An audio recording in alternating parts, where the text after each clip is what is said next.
Welcome to Avebury. Now, Avebury is a very special place. It's got 3 rings of prehistoric stones. This is where you can come up. There's normally more sheep than there are people here.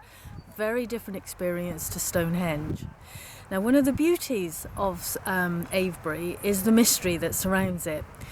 We're not 100% sure why the stone circles were here, but indications are this was a ceremonial place. If you look behind me and the stone, what you can see is a large grassy bank.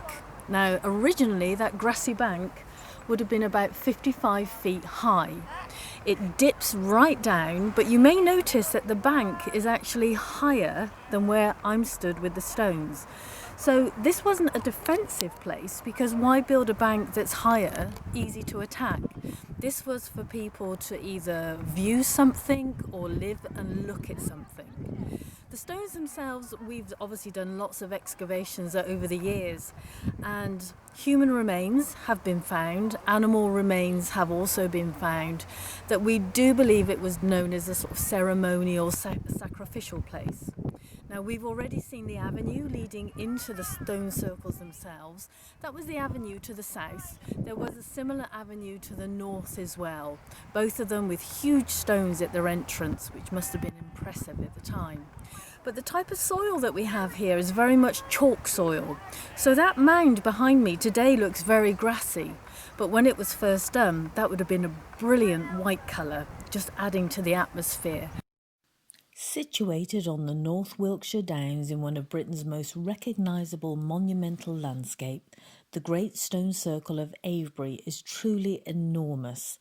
A quarter of a mile across, it's made of gigantic sarsen stone erected in around about the year 2500 BC.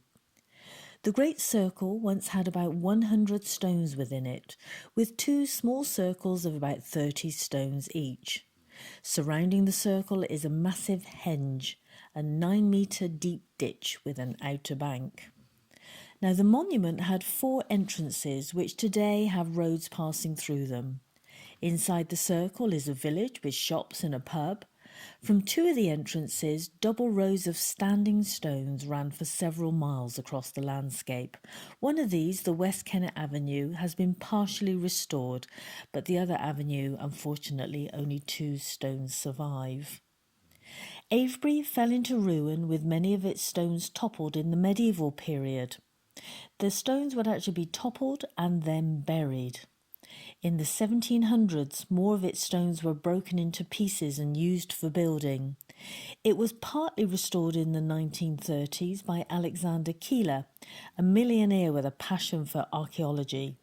Keeler actually bought Avebury and used his personal fortune to try to return it to its former glory. Eventually, money and time ran out and work was halted due to the outbreak of World War I in 1939. So we're just going to continue into the village itself, and I've already mentioned to you that there is a village here, people live here. One of the main residents here was a gentleman called Alexander Keeler. Now, if that name rings a bell, if ever you've had marmalade, you may have had it from the Keeler marmalade in Scotland. He made his fortune from marmalades and jams.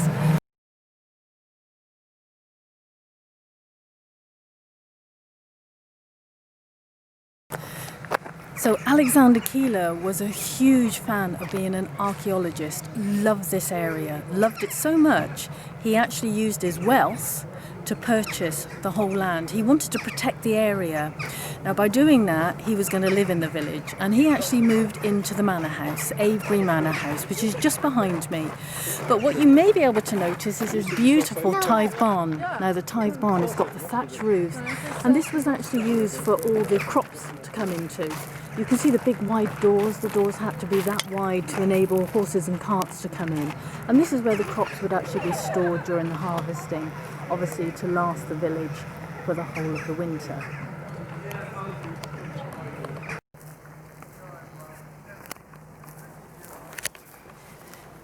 So with the stones themselves, they are local stone. It's called a sarsen stone. It's a very, very hard limestone. But you may notice in a lot of the stones there's these grooves and these sort of cut off parts. Now a lot of that is just weathering over the decades. Some of it was man-made because, as I said, they used to use this stone for construction of buildings in the village itself. And very shortly I'd just like to show you an example of what's been used.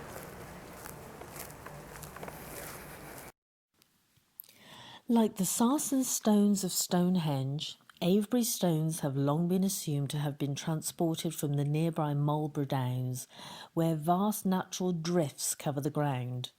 But the Avebury stones are not all the same. They are not the uniform grey colour they first appear to be, but come in a variety of colour, shapes and thicknesses.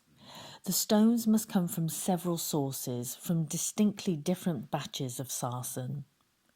It is likely that Avebury's largest surviving stones, all weighing between 70 and 100 tonnes each, were formed naturally very close to where they are today, and that because they were regarded as special, the henge's earthwork was built around them. The other stones in the circles are considerably smaller and may have been gathered from several sources outside the henge where sarsen was plentiful. Up until the early 19th century, the landscape surrounding Avebury had many drifts of sarsen stone, but they were often removed for use as building material or as farming took over. So you can see there are various sizes of stones. Now there is a theory that these stones have genders. Apparently, tall, slender stones are supposedly the males. The shorter, should we say slightly wider stones are supposed to be the females. Now again, this is all theory. We don't know if that is true, but what we can tell you is these stones are big. The average weight of many of these stones is 60 tonnes. But the thing I find most fascinating, what we're seeing, it's almost like an iceberg, but in reverse. What we're actually seeing is the majority of the stone, they actually only go down a very, very short depth into the ground. They actually go in only about 3 or 4 feet. And considering that's up to 60 tonnes, the heaviest one being 100 tonnes, it's incredible that the foundations are just as simple as that. So how did they do it? Again, many theories, but we believe what was actually built was almost like a pit. And the stones would actually be rolled and manoeuvred to hover over the pit, and then we're talking manpower. Manpower as well as tree trunks to try and prop it up, pull it into place in the hope it's not going to topple over the other side. Now one of the largest stones is just at the end of this particular row here. It's actually overlooking the main road now. They built the road to the side of it because obviously they weren't going to disturb it. But as you look at that large stone there, again, just beyond that on the hillside, you can see how this ditch covers the whole area. The sheep are just on top. So again, it would have been an amazing view at the top there with all that white chalk on offer. I mentioned to you that a lot of the stones were used for building purposes afterwards. This is hard stone, so how do you break it? I'll give you an example of one of the stones that has actually been broken. And that's just coming up here on the left hand side. You can see we've got like this flat top. Now a way to have done this would have actually been to have heated the stone up, so fire would have been made around it. They would have then tried to have drilled or poked away at the stone to have some inlets, and once that stone got hot, cold water would then be put on top. And this process would be repeated until it began to actually splinter and they could actually take some of the stone away. So this one has been cut. This one has been cut many, many years ago.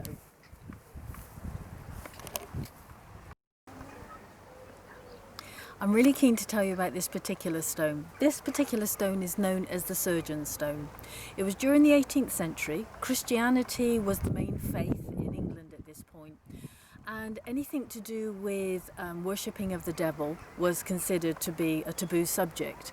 Now here at Avebury, it was considered maybe all these stones were put there in some way to worship the devil. So they used to have topping ceremonies, and with the topping ceremonies, it would be groups of people trying to push the stones over. Now, during a particular topping ceremony, unfortunately, a man got trapped under this particular stone. It broke his pelvis, broke his neck, and crushed him to death. Now, when the site was excavated back in the 1930s, they found the body. The body is actually in the museum here in Avebury. And they also found with the body a leather pouch. Now, within this leather pouch were 3 silver coins, as well as a bronze pair of scissors and a lance. Now, from that find, we were actually able to determine that that particular person was actually either a barber or a surgeon, because both of those were actually used as implements for those professions. Unfortunately, he clearly didn't survive, but as I said, his remains and the scissors and the lance are actually here at the museum in Avebury.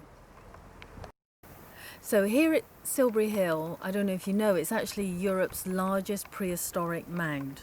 Now, it was actually constructed in about the year 2400 BC. It took about 100 years, but it's completely man-made.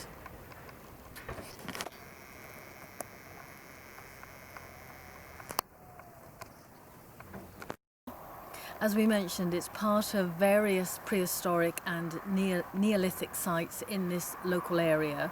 We think there's some connections, but a lot of it is theory. Now, what you're looking at at the mound is 131 feet tall, but you may notice it's actually got a flat top. Now, we're not 100% sure what the purpose was. There has been various excavations over the years, and pieces of pottery, some Roman jewellery has all been found in there, but nothing to give us an indication of why it was constructed. But the theory is, with the flat top, it was almost used as a platform to try and get closer to the gods. Very much a culture at the time of people worshipping gods, making sacrifices to gods. I guess you could say it was a prehistoric Neolithic cathedral. The English county of Wiltshire is known for its famous white horses. We have 8 white horses. Most of them are from the 18th century, except the Farringdon white horse, which was actually carved in the year 878. This was to commemorate the victory for King Alfred over the Danes. But what we're looking at is the Cheryl white horse. Now, the white horses themselves are actually hillside figures, but Wiltshire has a very chalk-based soil, and it's actually the white chalk showing through to give us the illusion here of the white horses. As I mentioned, the Cheryl white horse was actually cut in the year 1780 by a local doctor. This was Dr. Christopher Alsop. Now, unfortunately, he also had the nickname of the Mad Doctor, and it was reported that he used to actually direct the making of the horse from a distance, shouting through a megaphone to men on the hillside, cutting the horse itself. The design, we believe, was actually influenced by the work of his artist friend. His friend was George Stubbs, the notable artist for his painting of horses. The Cheryl white horse is actually 165 feet by 220 feet. Now, we try and keep it clean, and there was the last major restoration was actually in the year 2010, when it was resurfaced with a new 160 tons of new chalk. The only time the white horses of Wiltshire have actually been covered over was during the Second World War. Now, during the Second World War, they were actually painted green. This was to try and blend them into the hillside itself. And it's because the German bombers were actually using the white horses as landmarks as they made their way across the county, often heading for the port of Bristol, approximately 30 miles away.